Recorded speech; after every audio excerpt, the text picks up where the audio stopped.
एक समय की बात है। एक छोटे से गांव में एक किसान रहता था। उसका नाम रामदास था। रामदास एक बहुत मेहनती किसान था। वह परिश्रम से कभी नहीं डरता था। वह गांव के खेत में दिन रात मेहनत करता था। वह अपने परिवार की जरूरतों को अच्छे से संतुष्ट करता था। उसका परिवार भी उससे बहुत खुश था, क्योंकि वे सब जानते थे कि रामदास बहुत मेहनत करता था। वह मेहनत करने से कभी नहीं डरता था। गांव वाले उसका मजाक उड़ाते, क्योंकि वह दिन रात मेहनत करता था, लेकिन उसे किसी से कोई मतलब नहीं था। वह मेहनत करने पर ही यकीन रखता था, और उसकी ये मेहनत एक दिन बहुत रंग लाई। उसने बहुत मेहनत की।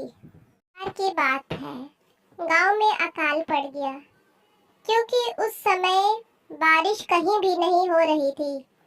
जमीन सूखी पड़ गई थी।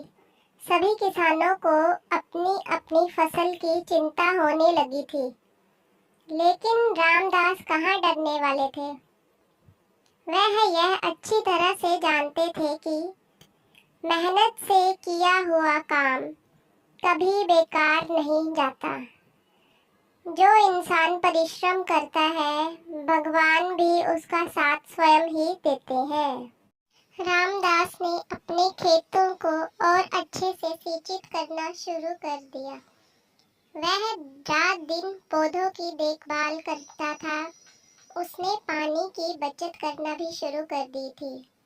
गांव के दूसरे किसान उसे देख उसका मजाक बनाते, बातें करते, लेकिन रामदास उनकी परवाह किए बिना अपना काम करता रहता। एक दिन अचानक से बादल उमड़ आए और बारिश शुरू हो गई। रामदास की खेती के पौधे जीवित हो गए। उसकी फसल देखकर वह खुशी से झूम उठा, क्योंकि उसने मेहनत करके अपने लक्ष्य को प्राप्त किया है, इसलिए वह आज बहुत ही खुश था। फसल काटने के बाद रामदास ने अपने परिवार के साथ आराम से खुशहाल जीवन का आनंद लिया। वह गांव के बाकी किसानों के लिए भी एक प्रेरणा स्रोत बन गया था।